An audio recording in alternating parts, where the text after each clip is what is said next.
tardes, doctor y compañeros. Nosotros somos estudiantes de la Facultad de Ciencias del Departamento de Estudiantes de la FOSEU.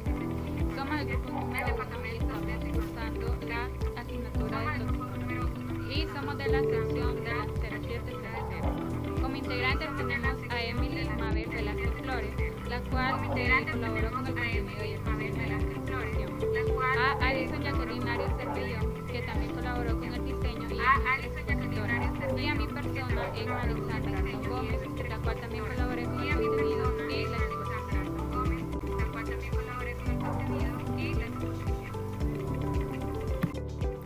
exposición. Toxicidad de los analgésicos y antiinflamatorios.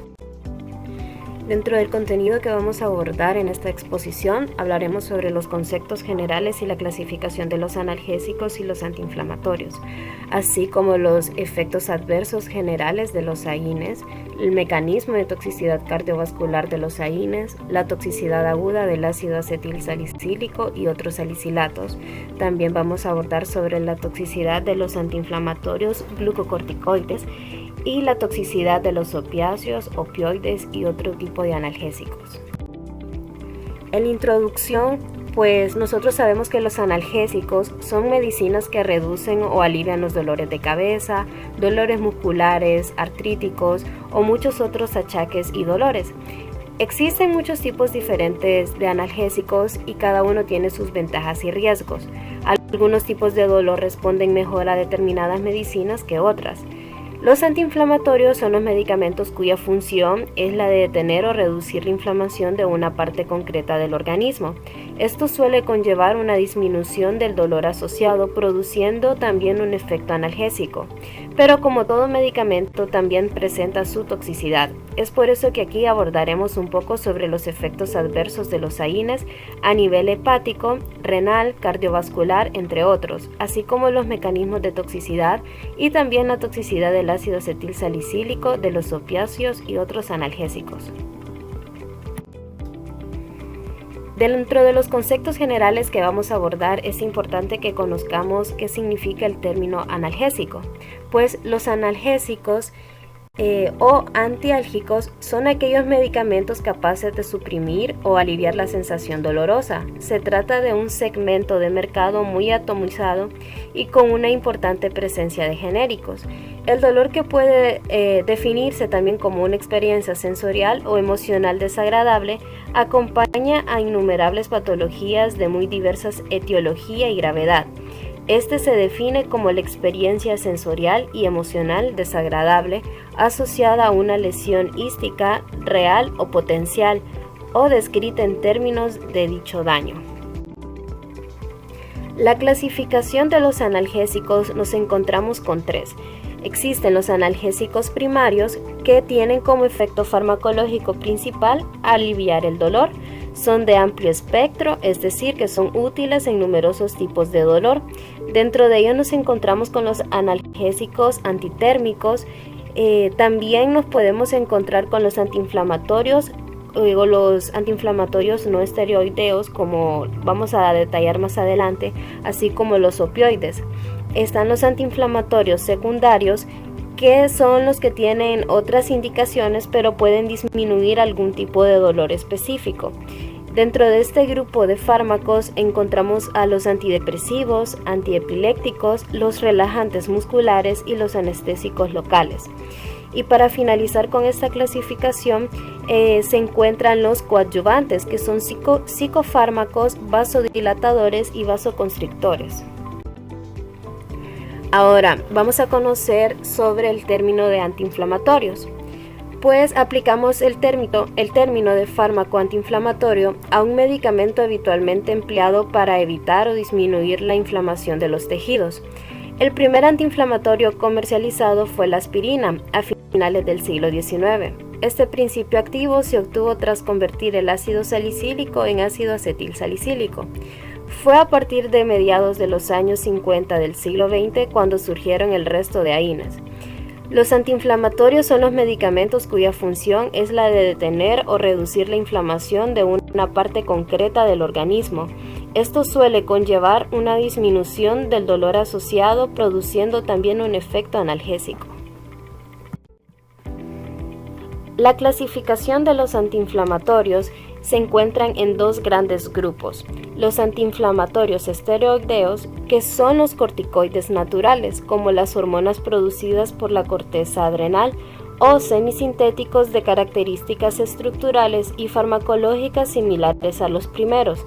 Aunque en general son más potentes, su uso generalizado se ve limitado por sus importantes efectos secundarios y sus efectos sobre el metabolismo del organismo.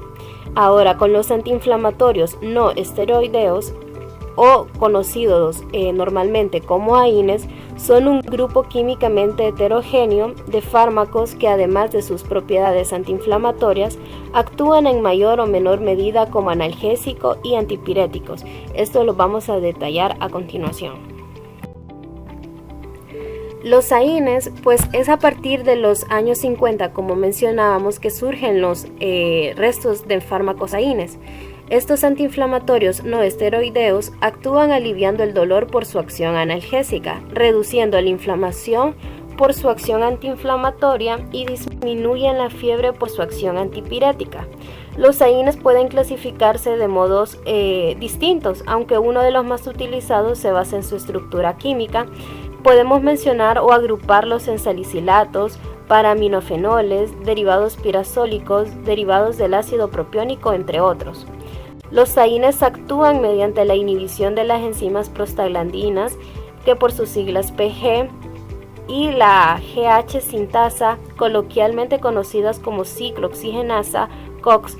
Hay dos formas, la COX-1 y la COX-2. Se piensa que la inhibición de la COX-2 es la mediadora de gran parte de las acciones antipiréticas, analgésicas y antiinflamatorias de los AINES. Las reacciones adversas son sobre todo causadas por la inhibición de COX-1 y COX-2 en los tejidos en los que cumplen funciones fisiológicas, como en el tracto gastrointestinal, el riñón y el sistema cardiovascular. Los AINES se clasifican mecánicamente como AINES no selectivos de isoforma, que inhiben la COX-1 y la COX-2, y los AINES selectivos de COX-2. Por lo general, los AINES son competitivos, no competitivos o inhibidores reversibles combinados con las enzimas COX. Ahora vamos a abordar sobre los efectos adversos de los AINES de una manera general, y en el primer apartado nos encontramos con la parte gastrointestinal, donde puede presentar dolor abdominal, sangrado, estreñimiento, diarrea, dispepsia, disfagia, eructos, esofagitis, flatulencia, gastritis, melena, náuseas, vómitos, entre otros. A nivel hepático, puede presentar efectos como enzimas elevadas, la hepatitis, insuficiencia hepática y la ictericia.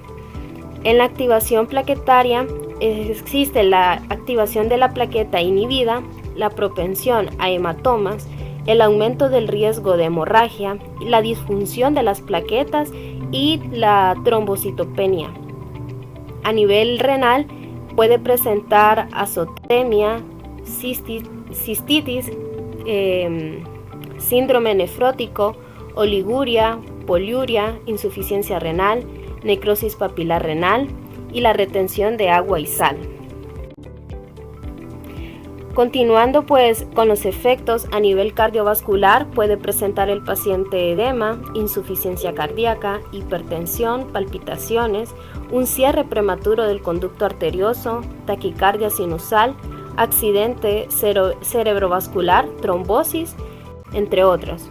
A nivel neurológico, los AINES pueden presentar efectos adversos como la anorexia, la ansiedad, meningitis, la confusión, la depresión, mareos, somnolencia, dolor de cabeza, insomnio, entre otros. Y para finalizar, a nivel inmunológico, las reacciones anafilactoides, angioedema, broncoespasmo grave, urticaria, rubor y choque. El mecanismo de toxicidad cardiovascular de los AINES, pues la prostaglandina I2 inhibe la agregación de plaquetas y restringe el efecto de los estímulos trombóticos y aterogénico por el tromboxano A2, y la prostaglandina renal y la prostaglandina E2, formados por la COX-2, contribuyen a la homeostasis de la presión arterial. La eliminación genética del receptor de la prostaglandina I2 en ratones aumenta la respuesta trombótica al daño endotelial, acelera la aterogénesis experimental, aumenta la proliferación vascular y también incrementa el efecto de los estímulos hipertensivos. La eliminación genética específica de tejido de la COX-2 en la vasculatura acelera la respuesta de estímulos trombóticos y aumenta la presión sanguínea. Se esperaría que estos mecanismos juntos alteren el riesgo cardiovascular en seres humanos, ya que la inhibición de la COX-2 en humanos deprime la síntesis de las prostaglandinas.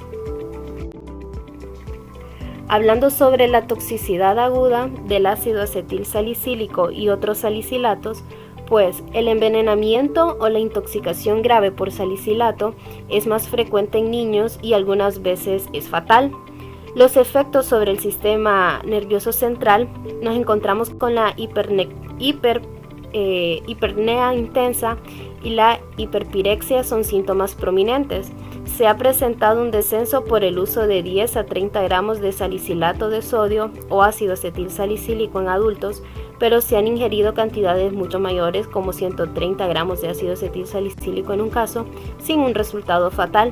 La dosis letal de salicilato de metilo, también conocido como aceite de gaulteria, es menor que la del salicilato de sodio. Cabe recalcar que apenas 4 mililitros de salicilato de metilo pueden causar toxicidad sistémica grave en niños y que la intoxicación crónica por salicilato leve se le llama salicismo. Cuando se desarrolla por completo el síndrome incluye dolor de cabeza, mareo, tinnitus, dificultad auditiva y en ocasiones diarrea. La toxicidad de los antiinflamatorios glucocorticoides. El uso amplio de glucocorticoides a menudo da como resultado efectos adversos discapacitantes que amenazan la vida.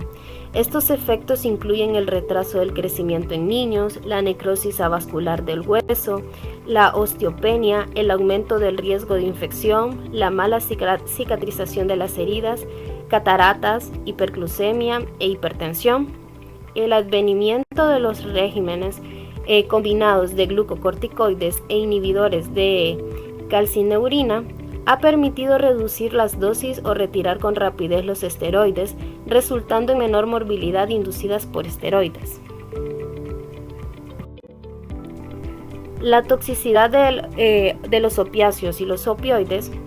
La toxicidad aguda de estos fármacos puede ser el resultado de una sobredosis clínica, una sobredosis accidental o un intento de suicidio. Ocasionalmente, un tipo de toxicidad retardada puede ocurrir por la inyección de un opioide en áreas frías de la piel o en pacientes con presión arterial baja y choque. El medicamento no se absorbe por completo, por tanto puede administrarse una dosis posterior.